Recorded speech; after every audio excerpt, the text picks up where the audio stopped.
Hello, খিচুড়ি, পোলাও অথবা ডাল ভাতের সাথে আচার আমাদের খুবই পছন্দ, তাই না? তো এই চমৎকার আচারটি বানানোর জন্য আমি প্রথমে শুকনো মরিচ নিয়ে নিব, আর ধনিয়া নিয়ে নিব, সরিষা, জিরা আর পাঁচফোড়ন। এগুলি সব তেলে আমি এখন বেটে গুঁড়া করে নিব। তো আমি ঢেলে নিতেছি আমি। তো এই হচ্ছে আমার আম, কিন্তু এই সবগুলির আচার আমি দিব না, আসলে 1 কেজির একটু বেশি আচার দিব, ওকে? আর বাকিগুলি আমি রেখে দিব। আমি আমগুলি ধুয়ে নিয়ে আসছি, আমি শুধু এই কয়টা আমেরই আচার বানাবো। তো এখন আমি আমগুলি কেটে নিচ্ছি। এই আচারটা বানাতে সর্বমোট তোমার 15 মিনিট টাইম ওয়েস্ট হবে। কোনো রোদে শুকানোর ঝামেলা নাই, একদম বানাবা আর ইনস্ট্যান্ট খেয়ে ফেলবা। এই তো আমি আমগুলি ছোট ছোট টুকরো করে নিলাম, আর অবশ্যই খেয়াল রাখবে আমের গায়ে যেন এক ফোঁটাও পানি থাকে না, একদম আমটা শুকনো শুকনো হতে হবে। আর চেষ্টা করবে কাটার আগে ধুয়ে নিতে। চুলায় আমি প্যান বসিয়ে নিলাম, সরিষার তেল দিয়ে দেবো 1 কাপ। তো তোমরা চাইলে 2 কাপ সরিষার তেলও দিতে পারো। আমি এখন সরিষার তেলে রসুন বাটা দিয়ে দিব। এখানে চাইলে আস্ত রসুনও ইউজ করা যাবে, তো আমি একটু হালকা বেটে নিচ্ছি। এখন দিয়ে দিব সরিষা বাটা। এটা সরিষা বাটা আর কাঁচা মরিচ আর একটু লবণ আমি একসাথে অ্যাড করে বেটে নিছি। তো আমি এভাবে 30 সেকেন্ডের মতো নাড়াচাড়া করব, ওকে?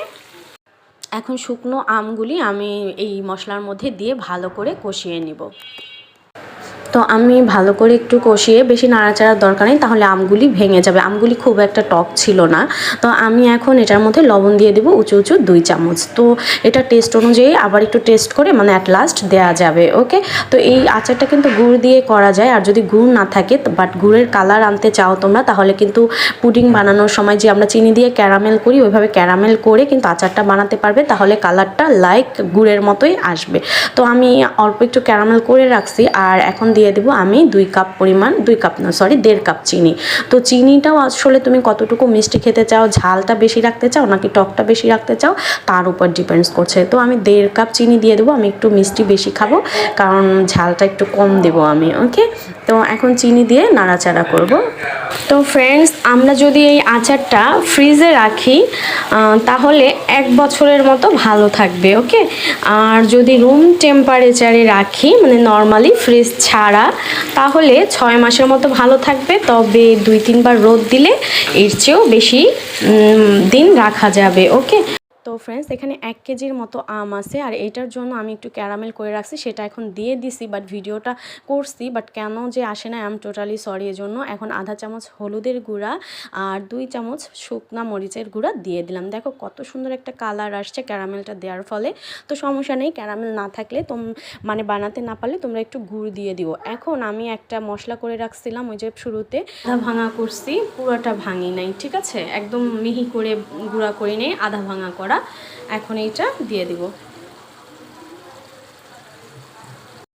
তো ফ্রেন্ডস, আমি এখানে 1 কাপ চিনির সাথে আধা কাপ পানি দিয়ে পুডিং বানানোর সময় যে ক্যারামেলটা দেই, বানাই, সেই রকম ক্যারামেল বানিয়ে জাস্ট দিয়ে দিছি, আর কিছু না, ওকে? কঠিন কোনো কাজ না।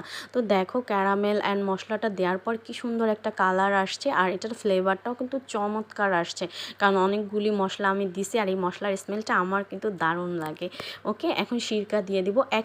সিরকার পরিমাণটা অবশ্যই ঠিকঠাক রাখবে। 1 কেজি আমের জন্য 2 টেবিল চামচ সিরকা, আর যদি 2 কেজি আমের আচার হয় তাহলে 4 টেবিল চামচ সিরকা, ওকে?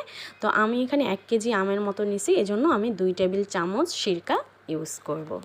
খুব কম সময়ে আচারটা বানানো যায়, বেশি নাড়াচাড়া করতে হবে না। তো ফ্রেন্ডস, আমি এই চামচ, এই যে আদা রসুন নিছিলাম, চামচটায় আর কিছু নাই, ময়লা না, ওকে? এই চামচের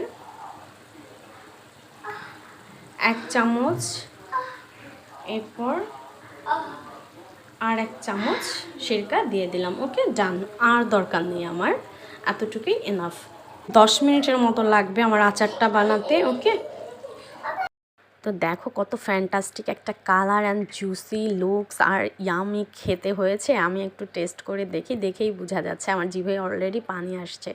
তো পারফেক্ট হয়েছে, কোনো কিছু আর এক্সট্রা দিতে হবে না।